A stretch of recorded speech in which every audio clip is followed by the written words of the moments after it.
Hello दोस्तों, उम्मीद करती हूँ आप लोग अच्छे होंगे। मैं हाजिर हूँ दिल को छू लेने वाली एक नई कहानी के साथ। संगीता के पिता को संगीता के लिए अमीर लड़का चाहिए था। वैसे भी संगीता के पापा के मुताबिक उसकी शादी करने की उम्र भी नहीं थी। थोड़ी सी समझ आने पर वह मनोज को भूल जाएगी, ऐसा संगीता के पिताजी को लगता था। मनोज के माता पिता को इस शादी से कोई दिक्कत नहीं थी। संगीता की पढ़ाई पूरी हो और मनोज को भी अपने करियर पर अच्छे से ध्यान देना चाहिए, ऐसी उनकी इच्छा थी। बाद में वक्त आने पर वह संगीता के माँ पापा से बात करेंगे, ऐसा उन्होंने मनोज को बोला था। एक बार संगीता और मनोज को बाहर घूमते हुए संगीता के भाई ने उन्हें देख लिया। संगीता को जबरदस्ती घर लेकर आ गया और घर में तमाशा होने लगा। उन्होंने संगीता का घर से बाहर जाना बंद करवा दिया। आखिरकार उन दोनों ने भागकर शादी कर ली। संगीता के घर वालों ने उसे बद्दुआ दी, तुम कभी भी खुश नहीं रहोगी, और उससे सारे रिश्ते नाते तोड़ दिए। मनोज के घर वाले उनके विरोधी नहीं थे, पर उन दोनों का लिया हुआ फैसला मनोज के माँ पापा को पसंद नहीं आया। हमें एक बार बताया तो होता, हम कोई न कोई रास्ता निकाल सकते थे। हम संगीता के घर वालों से इस बारे में बात करते, ऐसा मनोज के पापा ने कहा। पर अब जो हुआ सो हुआ, और उन्होंने संगीता को बहू के रूप में स्वीकार किया। संगीता और मनोज को लेकर वह संगीता के मायके में भी गए, पर संगीता के पापा अड़े हुए थे। उनको संगीता का चेहरा देखना भी पसंद नहीं था।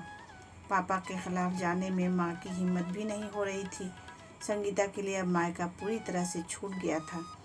धीरे धीरे संगीता का मनोज के घर में दिल लगने लगा। संगीता को समझ आ गया, अब अपना जो कुछ भी है वह यहाँ पर ही है। संगीता बड़े लाड़ प्यार से बड़ी हुई थी। उसे कोई भी काम की आदत नहीं थी। मनोज की माँ ने सोचा, हमें ही उसे सब कुछ सिखाना पड़ेगा। सब कुछ अच्छा चल रहा था, पर किस्मत को कुछ और ही मंजूर था। उनकी शादी को जैसे तैसे 1 साल हुआ था और एक एक्सीडेंट में मनोज दुनिया छोड़कर चला गया। सभी पर दुख का पहाड़ टूट पड़ा। ऐन जवानी में अपने बेटे की मौत होने की वजह से मनोज के पापा को जबरदस्त दिमागी धक्का लगा। संगीता भी पूरी तरह से टूट गई थी। अभी तो उनकी गृहस्थी शुरू ही हुई थी। संगीता के मायके वालों को भी यह बात मालूम पड़ी, तब भी संगीता के मायके वाले कोई भी नहीं आए। मनोज की माँ इन सब में धैर्य से बर्ताव कर रही थी। मनोज का आखिरी सफर निपटाकर उन्होंने संगीता को उसके मायके छोड़ आने का फैसला किया। संगीता मायके जाने के लिए तैयार नहीं थी। उन्होंने संगीता को बहुत समझाने की कोशिश की, बेटी तुम्हारे सामने पूरी जिंदगी पड़ी है, इसे बर्बाद मत करो। मैं बात करूंगी तुम्हारे माँ पापा से, ज़रूरत पड़ी तो मैं उनके पैर तक पकड़ लूंगी। उसे समझा कर वह उसे उसके मायके लेकर गए, पर वहाँ भी उन्हें निराशा ही मिली। उसके मायके वालों का गुस्सा संगीता पर से कम नहीं हुआ था। मनोज की माँ के बहुत मनाने के बाद भी उन्होंने संगीता को माफ़ नहीं किया। संगीता के पापा ने कहा, आपको यह बोझ लग रही होगी तो उसे कुएं में ढकेल दो। मनोज की माँ संगीता को वापस घर ले आई। संगीता के वापस घर आने से घर के बाकी लोग थोड़े नाराज थे। अब संगीता को कोई भी खुले दिल से स्वीकारने को तैयार नहीं था। कुलक्षणी, अपशकुनी, मेरे पोते को निगल गई, अब मेरे बेटे को भी निगल जाएगी या, ऐसा बोलकर संगीता की दादी सास उसे ताने दे रही थी। उस वक्त मनोज के पापा की तबीयत बहुत खराब हो रही थी। यह सब संगीता से बर्दाश्त नहीं हो रहा था। उसने ठान लिया कि उसे यहाँ से दूर निकल जाना चाहिए। रात को सबके सो जाने के बाद वह निकलने वाली थी, तभी उसकी सास जो जग रही थी, उन्होंने संगीता को रोका। कहाँ जा रही हो? उन्होंने पूछा। माँ, मुझे जाने दीजिए, मैं अपशकुनी हूँ, मेरी ही वजह से यह सब हुआ है। मैं मनोज की ज़िंदगी में आती नहीं और हमारी शादी नहीं हुई होती तो आज वह जिंदा होता। पापा की भी यह हालत नहीं होती। मुझे जाने दीजिए, मैं यहाँ नहीं रह सकती। सच में मेरे यहाँ आने से इस घर की सारी खुशियाँ चली गई। मुझे कोई अधिकार नहीं है यहाँ रहने का। संगीता रोते रोते सब बोल रही थी।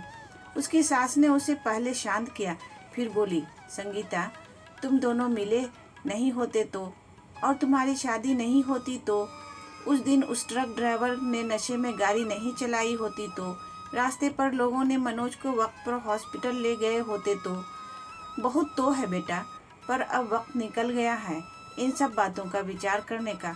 मनोज तो मेरा बेटा था, मेरी क्या हालत हुई होगी इन सब में। एक बार तो सोचा होता तुमने। वह तो चला गया और अब तुम भी छोड़कर चली जाओगी मुझे। संगीता, तुम मुझ पर बोझ थी, इसलिए मैं तुम्हें तुम्हारे मायके छोड़ने नहीं गई थी। तुम्हारे सामने पूरी जिंदगी है, किसी के चले जाने से हम जीना तो नहीं छोड़ सकते ना। यहाँ से ज़्यादा तुम वहाँ पर खुश रहोगी, क्योंकि यहाँ मनोज की यादें तुम्हें हमेशा दुख देगी, ऐसा मैं सोचती थी। पर जाने दो, जो हुआ सो हुआ। अब तुम अपनी पढ़ाई पूरी करोगी, मैं हूँ तुम्हारे साथ, और इनकी चिंता करने के लिए मैं हूँ ना। सिर्फ तुम्हारा साथ चाहिए मुझे बेटा इस सब में। मनोज के जाने से हर कोई परेशान है, हर किसी का बोलने का तरीका अलग हो गया है। तुम्हारा दुख मैं अच्छे से समझ सकती हूँ, पर अब तुम्हें संभलना होगा। लोगों का बोलना नज़रअंदाज करना होगा, तुम्हें दिल लगाकर पढ़ाई करनी पड़ेगी। तुम कोई भी गलत फैसला नहीं लोगी, इसका मुझे वादा दो। मैंने मेरा जवान बेटा गंवाया है और अब बेटी को नहीं खोना चाहती। सास की बातें सुनकर संगीता को रोना आया। उसने सास को गले लगाया। माँ, मैं कहीं नहीं जाऊंगी आपको छोड़कर, आप जैसा बोलोगे वैसे ही करूंगी। संगीता की सास भी दिल भर के रोई। आज पहली बार उनका दुख फूट फूट कर बाहर आया था। आगे संगीता ने दिल लगाकर पढ़ाई की। बहू नहीं, वह उस घर की बेटी बनी। बहुत सारे ताने, बुरी बातें सुनी उसने। हर एक राह पर उसकी सास उसके साथ थी। वो दोनों एक दूसरे की ताकत बनी। संगीता IAS अधिकारी बनी। अब उसे दोष देने वाले लोगों का मुंह बंद हो गया। संगीता के मायके वालों को भी ये खबर पता चली।